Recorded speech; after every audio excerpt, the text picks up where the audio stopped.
The issue is that brands are seeing creators as like these Hollywood storytellers, but then wanting them to perform like programmatic ad units. And there's a massive disconnect. Engagement is such a blunt metric. Just time on screen doesn't really capture the comments, the brand. You don't want to reduce creators to just another place to get reach. You don't give a shit about traditional advertising anymore.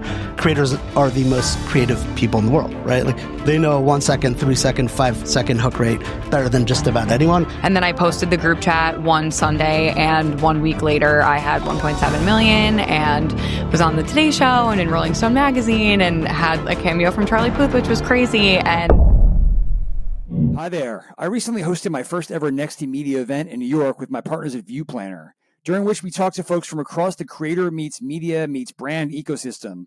And so this week, we're turning highlights of that gathering into a special bonus podcast episode. We've got tons of insightful comments from the likes of Luma's Conor McKenna, Ian Schaefer from Assembly, Jamie Goodfriend of Creator Vision, Ali Parish from Horizon, and many more. We even talked to a real-life creator. There's lots to get into, so let's get started. When I decided to do this event a few months ago, I was thinking, you're seeing so much attention all of a sudden around the creator economy has gotten a lot of attention for a couple of years, but really like all of a sudden brands are really realizing this is a huge space that they need to be in a bigger way. And you start seeing like all these other folks coming into the space realizing we've got to try and figure out how to accelerate this process. And you start seeing some of the huge brands saying we're going to spend half our budgets on creator advertising. And my thinking was, man, that's going to be challenging. Is the space? You would always say things like, could you actually spend $50 million in creators really quickly or not? Do we have the infrastructure? So that was kind of the thinking. And then just in the past couple of days, the IAB is putting out a number that the creator sector is going to grow to $37 billion this year, and Agentio just raised $40 billion. So I think we're good. We finished it. We figured the industry out. We're all done. We don't need to be here. But no, yeah. So thank you. Well done. But no, so there. It just seems like there is so much momentum in the space, but so much to figure out. So that's kind of what I'm thinking here, and I'm very thankful to my partners at VuePlanner for helping go on this journey with me and decide let's do an event together and see how it goes. And they've been super up for anything. And so thank you both to John and Amy, and Scott's not here. I need to thank Jamie Goodfriend, who has been instrumental in getting a lot of you folks here and just helping put some fuel behind this event and get us started. Yeah, that's burgers, alcohol. You said I'll fly in. Let's do it. So, I hope this goes well. I've never done an event my own before. So far, so good. You came. That's pretty good. I'm going to start with, we're going to try and blaze through a lot of content quickly, because I overschedule this. We're going to make it work, but we're going to start out with, we're going to take our macro view of the space. And I'm going to call up Conor McKenna. He's a partner at Luma, and Zoe Soon, who's the VP of the IAB Experience Center. I'm going to stand to the side. You guys have a seat. Can you grab the microphone? Well, yeah, there's the microphone. Where is the mic? You got it. Okay, you guys want to have to in between us. Yes. All right. Back and forth. So Conor, I'm starting with you because you kind of inspired a lot of the thinking here, because when you had an event, Luma had an event back, I think it was May. So we're talking about, I think people have always wondered whether does ad tech have a role in this space, or is it inherently difficult to bring technology to something that is seen as so custom and so it's all about creator authenticity, right? So, and you were kind of saying, hey, maybe this is the moment where the industry can make some more waves and bring more dollars in a smoother way. So that's a long way of me asking, how are we doing on that front? What were you thinking then? Have things accelerated in the right direction? Yeah, I think, so just for frame reference, so I'm a partner at Luma. We're an investment bank. We focus on M&A in ad tech. So I've been in advertising technology for 11 plus years, and all the stuff that let shoes follow you around the internet, right? And where is there opportunities to build scalable, addressable advertising and the technology behind it? And we advise those companies. So we're always trying to think about sort of where's the next avenue or the channel, start CTV, mobile apps, et cetera. And if you look at the open web, I mean, frankly, there's big challenges there. So there's almost like an existential, where's the next big media channel? And, if you look at time spent of consumers, amount of media, I mean, obviously there's always been a ton of time spent on walled gardens, Meta, Google, et cetera. The challenge has been for ad tech is that they're controlled, right? So great. Meta makes all the money there. Google makes all the money there. the thing that I noticed and where I think there's an opportunity is those have shifted, right? Meta used to be a social platform. It's not a social platform. 7% of time spent on Instagram is with friends or people you know. It is an entertainment platform. So as that becomes an entertainment platform and you've got things like Shorts and Reels and TikTok all blending, these become competitive. And so that opens up a dynamic where tech can now come in and sort of step in to sort of manage across it. And if you look at where technology can capture margin in an advertising framework, it is always where is there fragmented media. So is the supply fragmented where technology can come and make that easier for marketers to buy across? What is more fragmented than the creator ecosystem where there's, what is it? The quantum of all of TV added to YouTube a day. So there's massive amount of fragmentation. The challenge is, can you find a way to actually apply, capabilities to that to address it that doesn't have to go through YouTube? Now, I think there is still a huge opportunity for the walled gardens, but increasingly with ad tech, both I think it's existential as what's happening to where time spent is going on and what's happening with the open web as it relates to, AI and navigation and all the rest. And two, there's just a massive opportunity. That is where consumers are spending their time. That is what's influencing their decisions.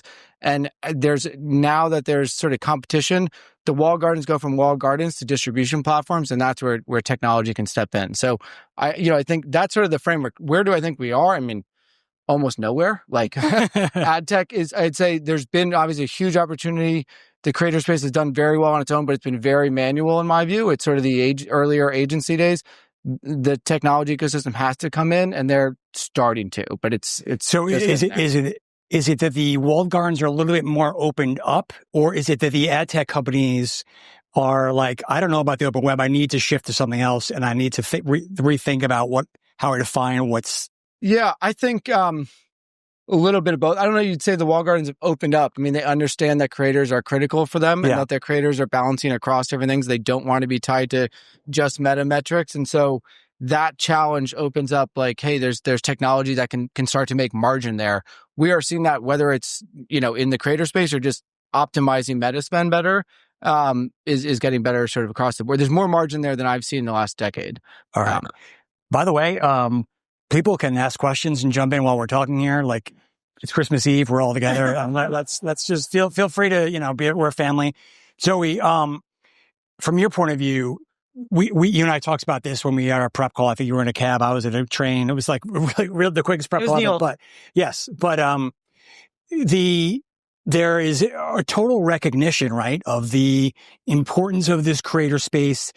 I guess there's the question from advertising, where to put it, how to fund it, and like the disconnect. You talked about the disconnect between maybe like the folks that control the big media budgets and how to execute things. Can you kind of expand on that thinking a little bit? Yeah. Hi, everyone. I'm Zoe. I run the creator and gaming verticals at the IAB, so a lot of industry work.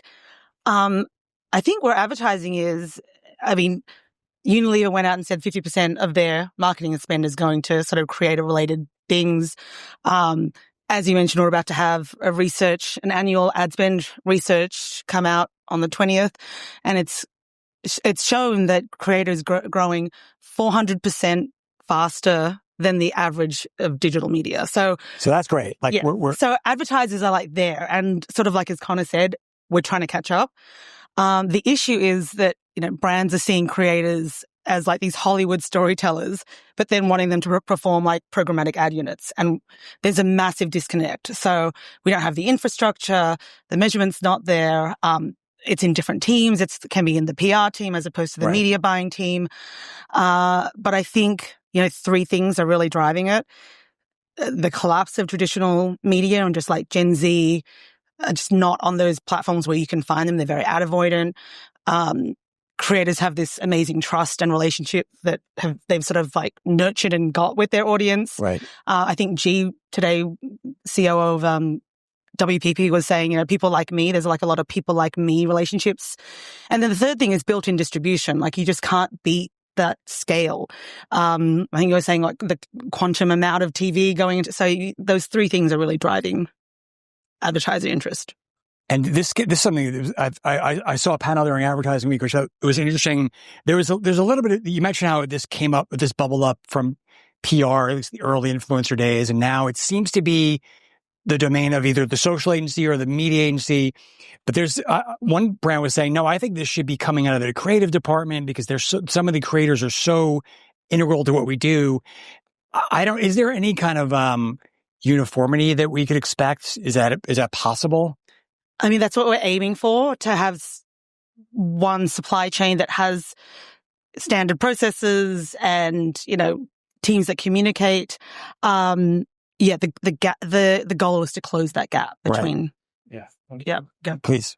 I think the other aspect is the creative and the media buying agency are collapsing anyway, or need to together, as in they're merging. If you're to look at Meta performance advertising anyway, like you now have to upload 50 creatives at a time, and then Meta chooses what works. Right. And so yes, creative needs to be part of it because you're asking creators to often make the creative that then drives the spend, but you need to, the goal is, okay, get a bunch of creative that works and let their algorithms decide what's actually going to drive outcomes in business performance. That's the goal, is let that engine work. And on the other side, you need to be able to scale the sort of creative, creation by accessing a lot of creators. The challenge before has been, you've got to guarantee that spend to all of them before you know what works. Right. This is where the sort of opportunity is heading. It's interesting because this is happening at a time when there is so much exuberance around AI and so much hype, but the ad community is wrestling with handing over so much of their control and advertising to algorithms and big tech companies, which seems kind of diametrically opposed to this whole authenticity, realness of creators. Are those things going to be in conflict, or can they work together? I don't know if either of you have thoughts on that. Yeah, look, I yesterday interviewed Mark Darcy, who's the chief creative officer or CVP of creative from Microsoft AI, really big marketer. He was the chief creative officer for Facebook for over a decade. And he had this great point around just, humanist AI, right? And the focus on that. I don't think you lose any of that. The aspect here is, how do you go find niches with lots of creative that's personalized to each of those audiences? I mean, if you're Unilever, right, and you've got one of their soap brands, I'm going to mess up which is P&G or Unilever right now, so I'll keep it there. Why should you and I see the same ad or same creator if we are using completely different audiences? That's the opportunity. That doesn't necessarily lose the authenticity for me or you. It's just creating scalability in a differentiated way. And so you can use, maybe AI in that case. I don't think AI for all the creative is the same. He has this great line, like, mediocrity is free now with AI and creative. Right. You can't get that with a creator, right? So you can still have that sort of, that own impression. It's just, how do you scale that? You need to have an engine on the back end that's not sending you and I the exact same creator just because the scalability was there if we're going to react to different creators doing the same ad. So we one of the things that came up, you guys had at a conference call today talking about their forecast you're putting out, and it feels like I've heard people say that right now brands are jumping into creator deals, almost not totally sure that it's almost not that they're doing it on a whim, but they don't have a very standard way of tracking success yet. Whereas so much of the rest of the industry is gone hardcore into outcomes or everything, and everything has to be super trackable. I wonder if creator integrations can ever get there, but do we need some kind of like GRP for this industry, or something that is, or some version of the click through on a search ad where there's a standardization of how we evaluate these deals, or is that just never going to be possible? We did talk about that today. Yes. I think there are different metrics that go with different goals. So if your goals are top of funnel, then it's obviously going to be reach versus conversion. The research study that we're about to put out says a lot of the data that brands are using to assess campaigns comes from first party. It's the tried and true answer of like, you need the apples to apples, but it would be nice to have something that captured the essence of creator that goes beyond just time on screen, right? Engagement is such a blunt metric. Just time on screen, it doesn't really capture the comments, the brand. You don't want to reduce creators to just another place to get reach. Like that's exactly. That offers part of it, more. Right? So, I would love to see us get to a place where we have, a universal metric that sort of has the apples to apples, but I question whether we can do that based on the different brand goals. And Also, I think that the platforms aren't incentivized to make that possible, right? The asymmetry of information is to their benefit. It's why they've done so well. Now that actually we move from, to reels and shorts and stuff, it's even harder on YouTube for creators to make money because the rev share is very different. And you actually rely more on creator tools. They don't, TV relied on the GRP and Nielsen, and yet if you ask anyone on TV, they hate it now. Right. So, I don't think those distribution platforms are incentivized to try to make that happen. At the same time, that's where technology can come in and move on top of it. And again, it moves to its performance and optimization. I don't think, pure reach and frequency is exactly where we're going to. And are you going to be able to tie your reach on Meta to your reach on TikTok? Probably not. I think relying on that is that's an issue regardless of creators, right? That's just difficult. Yeah, where they're not going to share enough data back where you can, match across what's working. Now, can you see, hey, we have this list of people we want to, sort of exclude on from targeting on Meta and exclude from targeting on TikTok? You can do tests and manage it that way, but it has to be fed into the monetization engine. It can't work if you're just doing it through organic posting. Right. And so that's sort of that merging of the creator spend with the monetization engines that I think unlocks a lot of the scalability here. I guess last question for you both. Is it a good, kind of related to that, is it a good or bad thing? You're seeing YouTube in particular they've gone back and forth between how involved they want to be in brokering creator deals. Now they seem to be leaning into that. That seems like it's good for the ecosystem, but I don't know if makes it harder for third parties to come in and kind of play that role. Or is it fine that, there's a lot of different ways into this world, or does that make it more complicated? Yeah. Okay. Selfishly speaking, I think not good, because the less they're involved, the more there's room for third party technology. But I also don't think creators want it. A good example of this is less about YouTube, but actually, Meta acquired a business called Customer that was meant to be like a CRM for creators. They got a lot of pushback. People did not want Meta managing all of their emails and relationships because creators are not, singular channel. Even if the YouTube is their primary channel, that feels like they're giving up too much to one channel. Or they use Instagram or their sort of organic reach and they funnel them down to YouTube. I don't think people want to give that control up to any of those platforms. So if they can help facilitate that, hey, if you make those deals, we can make it scalable, that's interesting, but I don't think they want them involved in the direct negotiation. All right. I think I agree. It's just cross-platform is really interesting for creators. So. Yeah. Sorry? Zoe, how many people said that they consider a creator a must-buy in the study? Over 50% of US buyers, Jamie. There you go. It was second only to search and social. So, yes. And also, Chris Brutally, here's my research partner. He ran the research for us. So if you have specific questions, feel free to hit him up. Terrific. All right, Conor, Zoe, thank you so much. You can start us off with this great perspective. And now it's time for Ali Parish, she's group director with Blue Hour Studios, and Jeremy Stewart, SVP and co-founder of VuePlanner. Come on up, guys. So, Ali, we talked about this. You kind of have lived the evolution of all the different ways that brands and agencies have sort of parked these budgets or handled this strategy. Maybe tell us like how that how that has evolved for you in your career, and along the way help us understand what Blue Hour is and why it's a distinctive part of Horizon and all that. So give us your journey a little bit. Yeah, absolutely. So hi, I'm Ali Parish. I head up our account team at Blue Hour Studios here in New York. Blue Hour is the social content and influencer arm within Horizon Media. We started in 2018 or 2019.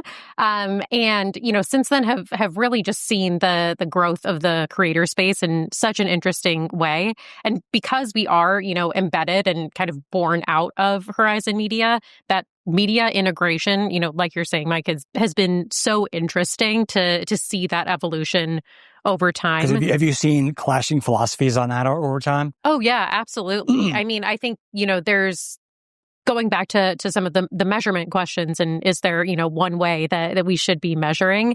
From the last panel up here, that's certainly something that we've seen where, that understanding from back in, the old days, maybe, we should be looking at it like a GRP is the standardization, to now there is that understanding that there is impact in breaking through in, really high views, things of that nature, I think has been really the biggest shift. Jeremy, now you guys are not a creator ad tech company per se, but you play a role in helping brands navigate YouTube and find the right context. I guess, is this an ask that you get to help them sort out how to buy the right creators and getting the right next messages? And could you see this? Is this something that is scalable over time in a way that we think about it? Yes and no. So I'm Jeremy. I'm co-founder of VuePlanner. And so just a little bit of background there. We've been in the space for since 2018, trying to do measurement, suitability, contextual relevance on YouTube. So we didn't start out with the idea of scoring creator content. It was really just aligning relevant content with brand advertising. But recently, we've been getting more into the creator space because we have been getting a lot of requests of brands wanting to engage creators in their strategies. So the solutions that we try to provide are, can we align that type of content? How do we build a framework where it's repeatable, predictable for brands to understand what type of content is going to perform well? We've got some solutions that do predictive AI scoring on creative. And we've done that repeatably on creator content. Especially, we have a case study with Conagra from last year where they did 26 different influencers. And so when we started looking at that data with respect to creator content, understanding what those predictive scores were and how they correlated with YouTube performance, then we started understanding that, yes, there can be some level of standardization and ability to scale this content and try to find the right content. And like with that Conagra example, how do they evaluate that kind of campaign? Does it get kind of lumped in with everything else they're doing on YouTube, which might be compared to television or more of a reach play, or there's something distinctive that they do there that kind of unlocks the value of those kind of deals? When they came to, this was something they had just done completely kind of separate. It was obviously it was for the brands that they normally advertise on, but they didn't really have much expectation, I don't think. And so when we saw the creatives, they were not creatives that you would normally see on CTV or standard. They were very raw. Somebody just talking for 15 seconds about how they use bird's eye vegetables, and we looked at it and we're like, do you really want to run this on YouTube? And this wasn't what we were used to seeing. And so, I think that they were a little bit hesitant. We did our predictive scoring. We told them these are the ones we think are going to, perform better from a brand lift perspective. It bore out, but they actually ran them all. And then I think they were pleasantly surprised that what they actually ended up with was, but it wasn't something that they were anticipating. Right. One thing you hear this a lot, and I wonder if this is your experience. That every deal is different, every integration is different, right? But you hear about these calls that so-and-so creator will have, where there'll be the social agency, the traditional media agency, the talent agency, some kind of intermediary, like 5 or 6 entities on the same kind of project, trying to figure out the right execution. Is that something that's still happening? And is that something that is that a problem? Is that just like the way this is the nature of the industry is always going to be, or can we do anything about that? Yeah, I think it's so interesting. Over the years, we've seen that, influencer and creator content lives with different teams. Everyone kind of wants a slice of the pie. I think right now we're at a place where the integration of media, influencer, creative, and content overall is definitely a positive in terms of making sure that, at least for me and my team, all of those different teams are creating that brief up front together so that the ultimate creator content and the ultimate creator identification, is very integrated. It all speaks to the same thing. We're often also seeing that, can we think of media ideas up front when we think about, a specific talent to work with? So I think the more we can be integrated there and kind of speak that same language, just the better. And that's definitely what we've seen. What do you both think about? Is there a way you're seeing efforts to standardize these kind of deals? YouTube's got this dynamic ad insertion product. You're seeing other companies trying to almost make an integration, like something that you can repeat. But I guess the danger there, or the challenge there, is that you lose the specialness of doing a really custom integration. But you want to talk, if you want to deal with 1,000 influencers, that's really difficult too. Like, can you do those things where they're still effective, and doing the right way? Is that? So the latest version of YouTube's Brand Connect, which is now called the Creator Partnerships Hub, is they've basically taken that connective marketplace and they put it inside Google Ads for the first time. And so it's still, I think, in the alpha stage, but we've been using it for the last 3-4 weeks. And so you can really engage with. So there's over 3 million creators in the YouTube measurement, or the YouTube partner program. So there's a variety. I mean, there's more than you can ever imagine. But what's nice about it is when you do some simple searches, you can also see any given topic, any given brand, the authentic, non-branded stuff that influencers are actually talking and engaging brands. So you can partner on with them. You can promote stuff that they've already done that really does feel authentic, because you do want that. You don't want to lose that. So I think it's possible, but it is still a maze to try to figure out how do you get to those right influencers. What do you think? I would agree. All right. Yeah. Nothing major to add. But is there a value, like, let's say that, because you've seen companies come along and say, we can do like a standard brand mention and do it for thousands of creators at once. And that's closer to programmatic advertising than we've ever been, but it's not exactly the same thing. Are those worthwhile, or do you find that brands are not getting this? You're just getting quick mentions and not getting the real audience connection that the whole space is supposed to be so about. Yeah. I mean, I think going into any creator content with a very clear goal and understanding that there are multiple roles that any of that content can play. There definitely is the, mass volume affiliate play that is going to make sense for some goals for some brands. But on the other hand, that authenticity, that, inserting a brand into, maybe it's an existing storyline that an influencer or a creator has, and maybe it's their own series. I think there's pros and cons to both. It's really about finding space for how do we not put influencer in just one role and see that it has many. Yeah. So, question for both of you: what is missing? What's on your list? If we want brands to really fully take advantage of this opportunity and be able to spend the dollars they're talking about, like what are we missing? Is it measurement? Is it infrastructure? Just more education? Like what's kind of for both of you? What are we missing here?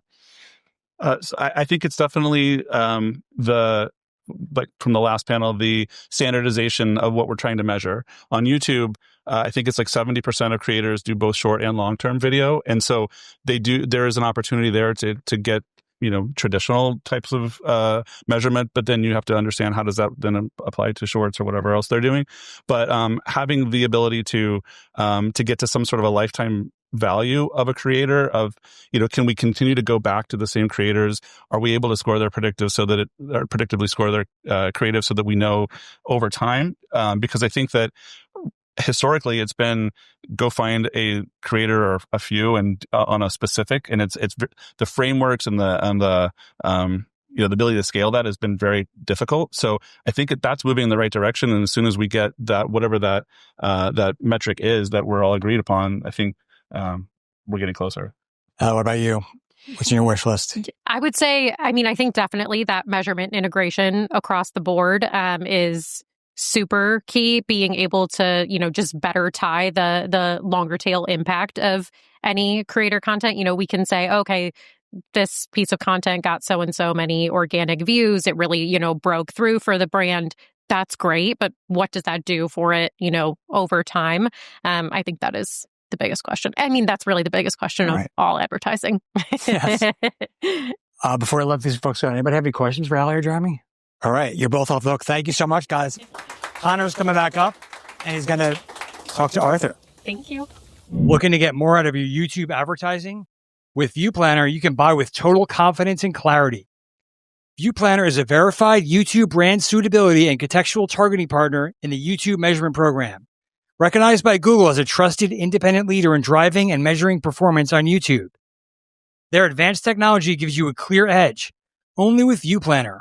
We're talking custom curated contextual collections, exclusive content strategies, transparent reporting, and AI-driven optimization to deliver real results. Don't let your budget go to waste. Partner with VuePlanner and experience the difference. Visit VuePlanner.com now to unlock your full advertising potential on YouTube. That's VuePlanner.com. Well, hello again to everyone. Now I'll look at this way. Last time I was faced that way. So, to talk about the creator space, and obviously where I'm focused is technology.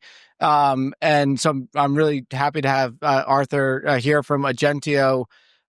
We met, a year ago, right? And I feel like I get the benefit of just getting to talk about really high level things, which is a lot of where my commentary is based on what I've seen sort of at 30,000 feet. And when we met, I think we kind of had a mind meld of, oh, wow, this is what you're actually building. So Agentio is just a fascinating platform from my perspective in the creator space and really bringing that scalability I talked to this ecosystem. Not planned by this, but actually announced a 40 million Series B today. So a lot of congratulations to Arthur and the team there.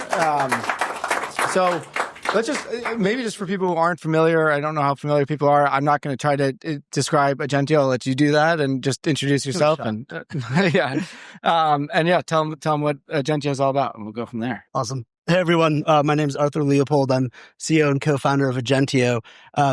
The friction that you were just hearing about in the last panel, and like the challenges that marketers face with trying to partner with creators, trying to measure creators, this like very archaic way of trying to shape creators into your campaigns is what we're trying to solve for. And if you think about global digital ad spend, there's about $10 billion today running direct from brands to creators, and $800 billion running through Meta and the Trade Desk and Amazon and Google. And the reason the creator space is so constrained is because of all the complexity around deal making, negotiation, brand safety, measurement. And in building Agentio, prior to Agentio, I helped start Cameo and saw the friction that fans had to deal with. And then, of course, brands were reaching out. In building Agentio, we realized that because of large language models and because of my co-founder's experience building ad tech at Spotify, we could actually automate the friction and eliminate all the challenges that marketers have to deal with today in trying to build and scale creator programs. And what that would do, inevitably, is shift these paid media budgets to the best storytellers in the world, those who have the strongest audiences, and those who, like, you guys on your phone right now, like, you're consuming creator content. You don't give a shit about traditional advertising anymore. And that's only going to continue to increase this connection that creators have with their audiences. We started the business 2 years ago, or launched the platform 2 years ago. Benchmark led our Series A 11 months ago, and we just announced a $40 million Series B today. And we've been able to scale so quickly because we have the very best consumer brands in the country now partnering with creators in a scalable way. So what does that mean? It means that brands like Uber and Olipop and Skims and Viore and DoorDash and a lot of the brands that we all are probably wearing, Bombas socks, they can scale budgets from $50K a month to over $1 million without additional bandwidth needs on their end or our end. We have $500,000 budgets get filled in under 24 hours, a process that historically would have taken 6+ months. So there's a lot of like OG ad tech people in this room. Think back to like 20 years ago when people were buying ads on the internet. Right, you'd like call up a website and try to get like that upper right hand corner of the page, and of course, like DoubleClick came along and the Trade Desk came along, and they automated away all the complexity. And in doing so, they brought hundreds of billions of dollars into digital advertising to publishers. We're taking that exact same approach to creator advertising. Our belief is that the future of advertising is creator led. It's unfortunately been too constrained for too long. We started with YouTube as our initial sort of wedge. So these are like 90-second creator integrations, creator talking about why they love a brand. And it's an insanely performant ad unit because of the storytelling nature. And, we've since turned on a partnership post beta on Meta. And, we're going to be using this funding, of course, to expand to every platform and enable advertisers to come into Agentio and put in $1 million a minute, a day, a week, a month, or whatever it is. And we can identify which creators on which platforms can drive the best outcomes for advertisers and shift those dollars accordingly. So that's what we're building towards. All right. That was a very fulsome introduction. You took like 3 of my questions away there. So let me shift here. So one of the reasons you mentioned sort of, ad tech scaled with DoubleClick and others also with the IAB and with standardization, right? Whether that standardization was ad units. So a banner is, 250 by 300, or RTB specs and things like that allowed people to run on similar rails. Walled gardens historically have been, walled gardens, right? So they create their own rules. You don't get a lot of data. They control the standardization. Maybe we'll focus on YouTube because that's where you guys have started. But what is sort of that unlock to the standardization or maybe it's not the standardization, maybe it's just the workflow that allows that scalability to go from 50,000 to a million, in 24 hours that has been so challenging in the creator space? Yeah. A lot of it has to do with standardizing the ad unit. And especially on YouTube, I'm sure many of you feel this, especially with VuePlanner. YouTube's still like, people don't understand it. It's misunderstood. It doesn't get the recognition that it deserves.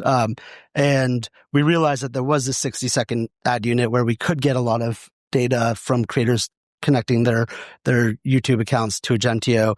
While we might not get like the view through data, we certainly could infer certain things. And on the paid side, we could use the best measurement, attribution suites out there, Google and Meta's measurement platform. So we could standardize creator content in 2 ways. One, enable the buying of it to be really easy through this bidding model that we've pioneered in the creator space, where brands load up campaigns, we create strategies. We have this agentic strategy creation, and we launch these strategies to help a brand hit their goals. The brands approve the creators. Sometimes the machine just approves the creators on the brand's behalf. Creators receive the bids. Creators upload the content. Creators are told instantaneously, like if you're away luggage and there was a competitive bag in the background, or if a creator didn't use a QR code. So all of this process that today takes a lot of people is now standardized, and that enables a level of scale. That's on the YouTube side, and then on the Meta side, like, Meta's out there beating the drum today. The most performant ad unit on Meta are partnership ads, but really hard to scale, right? Like, how do you price? If you're a paid media buyer, you're going to tell a creator, hey, we'll only pay you $500 because we can't risk more than $500 because we'll know if that ad's going to perform with $500 to spend. But then the creator is going to come back and say, I need 10 grand or 20 grand because that's what I get for my organic post. And that model will never work. So we've taken a different approach with our model that's enabled a level of scale and standardization. Yeah, I think the partnership posts and TikTok's got their own version of it, and YouTube lean into this is sort of a fascinating space where, and I think you might have been the one who told me this, is where you get that, like, how do you take the creativity of the creators and put it into the engine of the monetization? Like, Meta and Google and YouTube are so good at running that monetization piece. Let them do that. We want to bring the creative, and we want to make sure the creator actually gets paid for it. Yeah, right? 1,000%. Like, at the end of the day, creators are the most creative people in the world, right? Like, they know 1 second, 3 second, 5 second hook rate better than just about anyone. Even the great creative, like the creative agents or folks that are leading creative agencies, they're now like becoming the most popular people on social, right? Like Owen and Schwinn. And what's amazing about creators is that they essentially are micro creative agencies. And especially with the way that Andromeda is rolled out and what Meta is asking of its advertisers, we need an essentially unlimited amount of creative variation. Yeah. And that's not like old school creative variation, like, oh, just change the type, change the CTA, change the color. That's like an entirely different piece of content. Like, how on earth is a creative agency going to create that much content in an efficient way when an advertiser can test that very quickly and know if it's going to perform? That's why leveraging creators can be so powerful, because they can be a brand's content engine. And if you look at the Meta ads libraries of brands like Groons, there's a bunch of them I could rattle off, but worth taking a look. And they're working with hundreds of creators at a time, and they have hundreds of these partnership ads, and that's why they've been able to scale so quickly as businesses. Yeah, makes sense. What about, so we talked about the sort of workflow scalability aspect of this. The other big thing that drove ad tech, broadly speaking, so there's hundreds of billions of dollars, is the, addressability and the optimization of who you're targeting, how you're choosing who to work with, right? So what's that aspect of it look like as you guys are trying to drive scale? So yes, we got to make it work. The platform's not set up for it. We can push these out with standardization, but you're limited in the audience side of things, right? That's still controlled by the platforms. How are you guys allowing the grooms to figure out who to go manage, how to manage that addressability? Are you capturing the right audience from them? Yeah, our job is not to be like the paid media strategist. So we're letting their team or sometimes their agency own that. And the Meta engine own it through Advantage Plus. With YouTube Organic, like, you can target based on the creator's audiences, but it's not the level of precision that you would expect with traditional paid. But targeting is always going to be a challenge. And if you have the best creative, though, you can reach obviously a super, I guess, targeted audience and do so really effectively. And that's the power of getting a lot more creative. All right, I have to use the mic when I ask questions. All right, so you mentioned YouTube. You're in beta on Meta now. Creators in many ways I view, and I think this was said before, I mean, it's very cross-channel, right? It's TikTok, it's YouTube, it's podcasts, it's all these things together. How do you think about, over the next 3 to 5 years, whether it's Agentio or just more broadly, do these come together and are they managed across platform, or are they managed individually by each channel or platform? Yeah. I think brands want to be able to manage their spend in one holistic place, right? That's the way that they run a lot of their business, whether it's like an ERP system or Rippling or an HR system, right? So to have to go from one platform to the next, especially when the creators are across every platform, I think presents a really interesting opportunity for tech to help enable advertisers to essentially consolidate where they're spending their time and get the best insights that are tied to the performance of creative across paid, organic, creator, traditional, under one roof. Yeah. So the last question here. The guy, Mark Darcy, was full of like the best quotes I've ever had. And we use another quote from him that the advent of AI is going to create sort of a Cambrian explosion of creativity, right? It's this incredibly powerful tool used by creative people can massively increase the amount of creative. Now that can be used for ads. That was the context of that conversation. It also can be used for everything else. I guess as you look at how AI comes into this space, what do you see the impact of that? Does it change the number of advertisers using these channels? Does it change the number of creators? How do you think that impacts the space? You're going to have a banging YouTube channel because it'll be so easy for you and everyone in this room to create incredible content, and the cost of production goes to zero, right? We're already seeing that with Sora 2, and Sora 2 could be considered AI slop today, but in 6 months, 12 months from now, it's going to be better than 99% of Hollywood studios and what they can produce. So this is, I think you said it earlier, like AI generation today is mediocrity at scale, and you have to be an incredible creative. You have to be an incredible strategist to win when there's like this proliferation of slop. But I also think there's going to be a concentration of trust towards creators because of the engagement and the equity that they've built with their audiences, and people that we all follow for years or many months or sometimes decades. You care about that person, and when your entire feed is potentially AI, potentially not, you're going to still go back to that person because you've built that parasocial relationship with them and you trust them, and therefore you trust their recommendations. So because of that, there will also be a concentration of dollars to creators. But let's also remember that creators are going to be more empowered than ever. Like they're going to have like the best tools in the world. They're going to be able to make the best creative in the world, both for their own channels and then also on behalf of advertisers. So it's an insanely exciting time. Like AI is going to be bigger than the internet realistically, like its impact and the speed at which it's going to be moving, and how impactful it's going to be to businesses, to creatives, to people looking to generate great outcomes.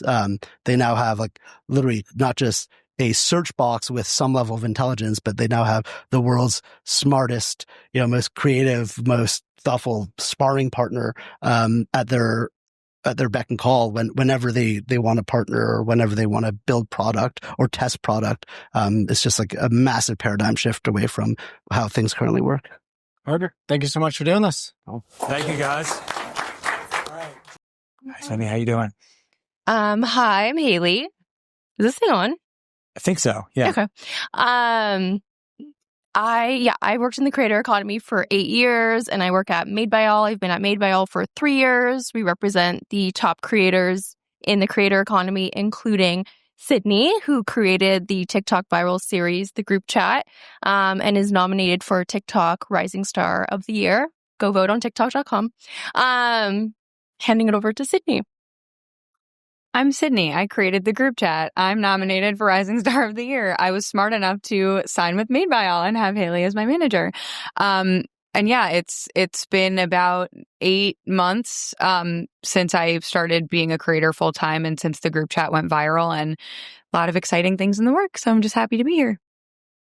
So Sydney, a few months ago you were on the Today Show. Yeah. And now you're here. Look at what's happening for you. I know, it's crazy. You probably get very tired of this, but give us the short version of the story, because I think people wonder so much what we're talking about is creators that have been doing this for a long time and have a plan and an ongoing ad business. Give us your origin story in a quick couple of minutes. In a quick couple of minutes. Okay, the Spark Notes version of my life is I was a theater major in college. I was actually kicked out of my theater department, which I love to bring up because I think it's such a big part of, it's so... I'm already like lacking in the words. It's very subjective, and you never know. So for someone, my department to literally look at me and be like, "You're just not going to make it in this industry," was really ignorant on their part, because you just really have no idea. TikTok didn't even exist when I was in college, so nobody could have known. And I started working in jewelry. I was working in estate jewelry, like a normal 9-to-5 job in Midtown, and creating on the side after work whenever I could, creating videos. And I had this script written for the group chat, which it wasn't called at that point. And it mostly was just like character descriptions that were really fleshed out. And I didn't post it for a long time because I was afraid that it would flop when I posted it. So I kind of like kept that back. And I had a few viral series before that. I was at about 250,000 followers.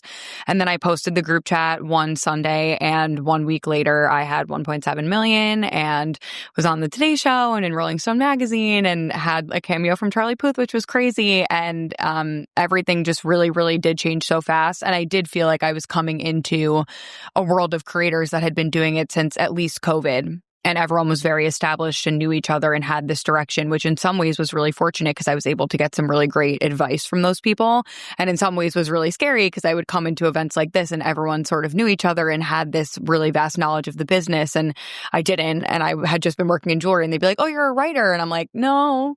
"Oh, you're a creator." "No, I really don't know." So, and I'm still figuring it out. But with the help of the right team, I feel like I've really navigated it over the last couple months. So what happens then, and either of you can kind of chime in, you don't, that takes off, it's maybe unexpected, or you're not sure, do brands start calling right away? Or are you even thinking, well, I don't know if I could do that again? Like, or do you start saying, I got to turn this into a business immediately? Or what happens next? I'll pass it to you. I'll go first. I'll pass it to you. I think for me, it was immediately I was getting a lot of calls from managers and agents and brands, and I didn't know how to navigate those situations by myself. I didn't know how to negotiate brand deals. One of the first brand deals that I ever took, I really didn't know what I was doing. And like later on, when the budget was discussed, it was like, oh God, like, why did you do that? Someone said to you caved in too fast, or they were just kind of like, "Oh, this is the money we're offering you." And I was like, okay. And then that was not the correct amount of money, I guess, for like my ratio following, which I had no idea at the time. But it all happened really fast. And my boss in jewelry, who very, very supportive, but when I hadn't been to work in 2 weeks and I took a Friday off to be on the Today Show, finally came to me and was like, I don't think you can work here anymore. You're never here. And I was like, that's fair. This really isn't working out. So then I didn't have a job, and I did have this amazing opportunity on TikTok, but I didn't know how to turn it into revenue quite yet. And that was where my team came in. Hello. So yeah, I saw the viral group chat series and was familiar with Sydney, and was so excited when she took a meeting with Made by All because her type of virality is very rare. But I think, and Sydney can attest to this, like the first thing I asked her was like, I'm so excited to meet you and hear what you want to do. Whereas every other management company and agency had come to her with like a full plan and like their own vision and never asked her what she wanted to do. In terms of the brand side, we would marry like her vision along with like a lot of brands coming to us and asking us, you know, to be on her TikTok and to be on her Instagram. But we had to figure out a way for her to still produce the group chat in an organic way that her audience loves so much, and to also incorporate brands in there, but not detract from engagement. So that was its own battle. Okay, so you've both heard a lot of the different points of view on how this process could be better or faster. You know, again, this is very unique to your show and your following and everything. But is there a right way for brands to approach you? I mean, obviously you're a little more established. You have an agent. Like, is there a better way that this could happen where going forward you get this right? Or is it always going to be unique to a show, to a series, to a moment in time? I can start with that. I heard everyone go before me and I have some opinions myself. But so brands, just so you know, are not approaching the creator. You're approaching me because her email comes directly to me. Okay. So more than likely, you're talking to their manager or agent first before you ever get to Sydney. You will chat with me for a while. So I'm assessing the brand deal in regards to like, does the budget make sense for her? Does the creative make sense for her? Is this a brand that she would even want to work with?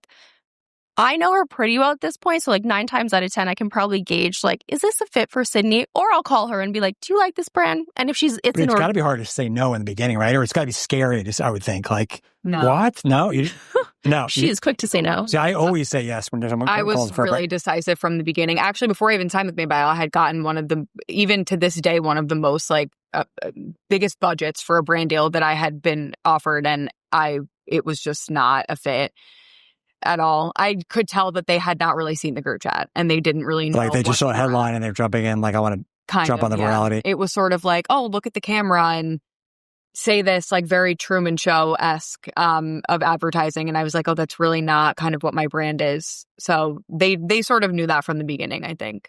Yeah, we definitely got a feel for like what she liked, what she didn't like, so that we could speak with the brand and get a sense of the deal so that we're not calling her every 2 minutes with like, oh, well, what about this?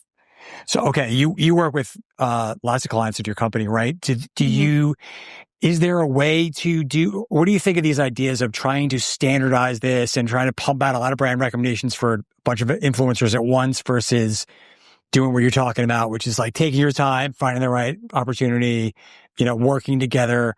Did you have to go one way or the other? Is there a right way to do things? Balance? I think what someone said previously about it being a relationship and not just maybe they said transaction, I'm not sure, but the word relationship is definitely true. That's what we look for.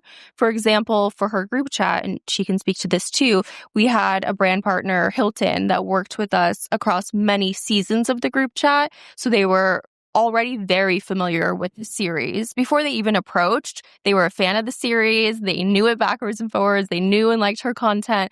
And that was really apparent when they approached. And then they were willing to work with her in terms of scripting, still following FTC guidelines, but also letting her be the creator and be the writer. So that was a long-term relationship, and that is what we look for. In terms of like more transaction and choosing 100 different creators, I guess it depends what the brand is trying to achieve. There are a lot of brands that are launching something and they just want so much traction and they're choosing 100 different creators to get that traction. I think that's okay. If they want to spend the budget, like go for it. But I think, the long-term and the relationship building is definitely what we look for. Yeah. I agree. I think with the Hilton specifically and with a lot of brands like that, I appreciate when a brand will come down to the influencer level. I think a lot of problems with brands is that they sort of see themselves as like this sturdy staple in the industry and like they don't need to concern themselves sort of with social media. And that's fine, but it's harder to organically integrate them into content when they are not so flexible with social media and they don't really understand it. So, I mean, Hilton appeared in my comment section, as did, TripAdvisor, which was another brand we worked with the first season.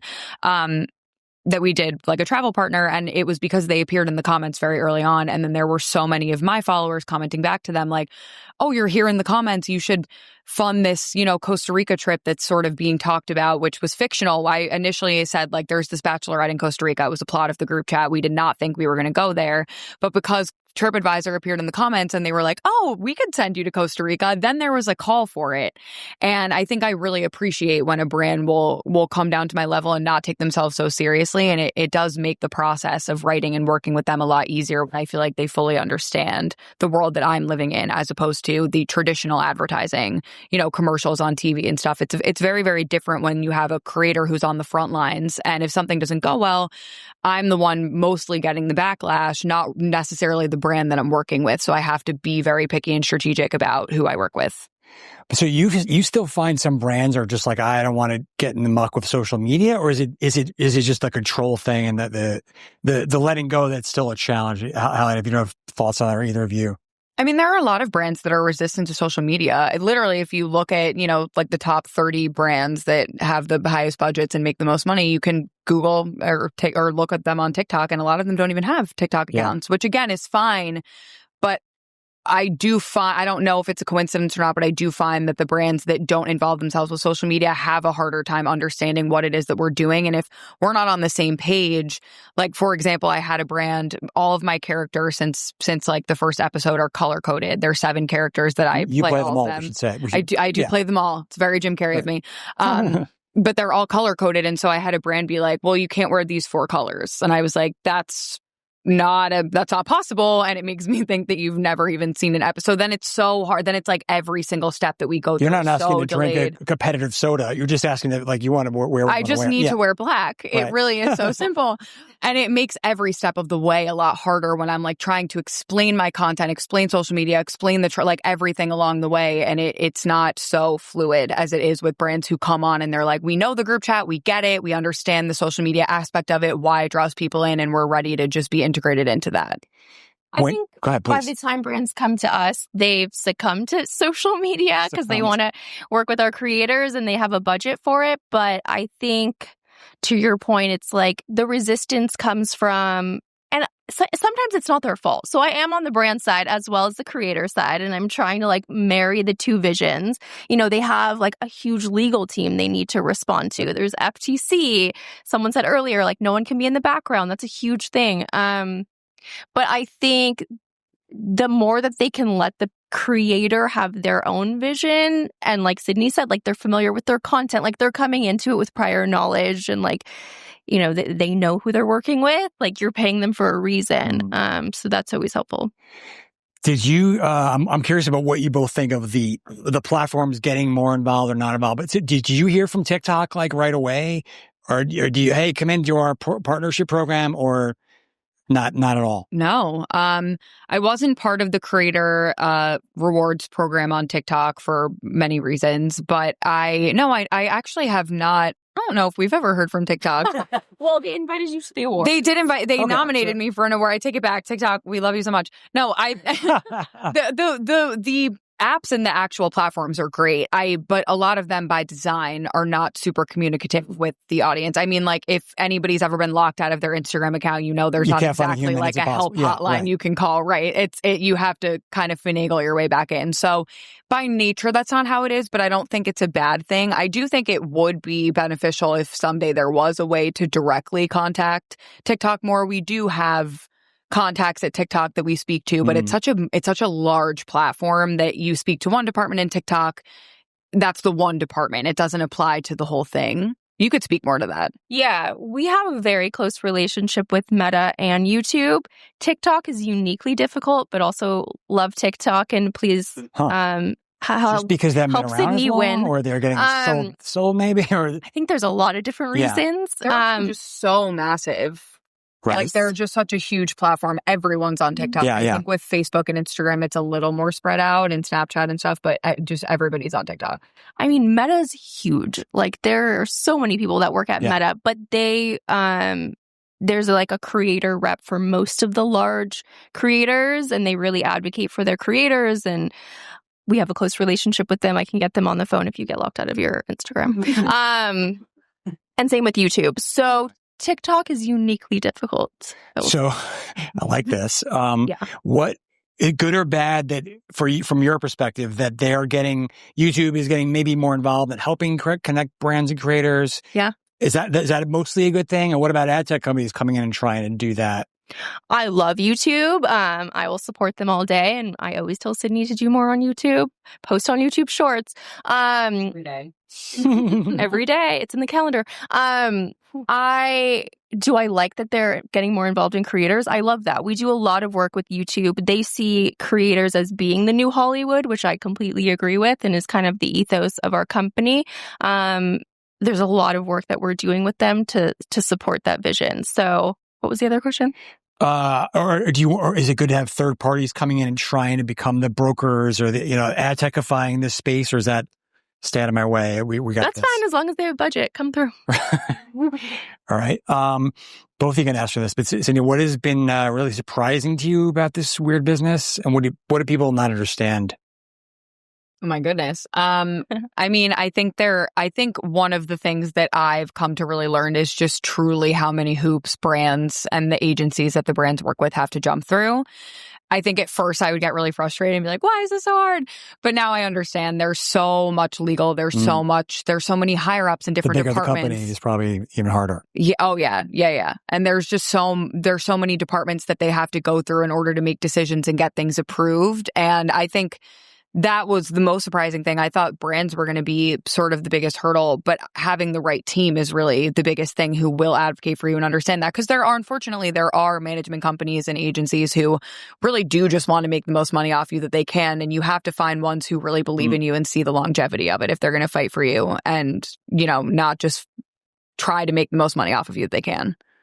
Haley, last word. What do these people in this room not understand maybe that you need to help them with? What do they not understand? Wow. I don't know what they understand, but the creator economy is it's such an exciting space. I'm so blessed that I got into this space 8 years ago when it was like in infancy, but we have a long way to go, which is also really exciting. So I think all the conversations around like creators working better with brands, I love to be involved in those because I am the middleman for the creator. What would make your life a lot better? Better measurement, smoother processes?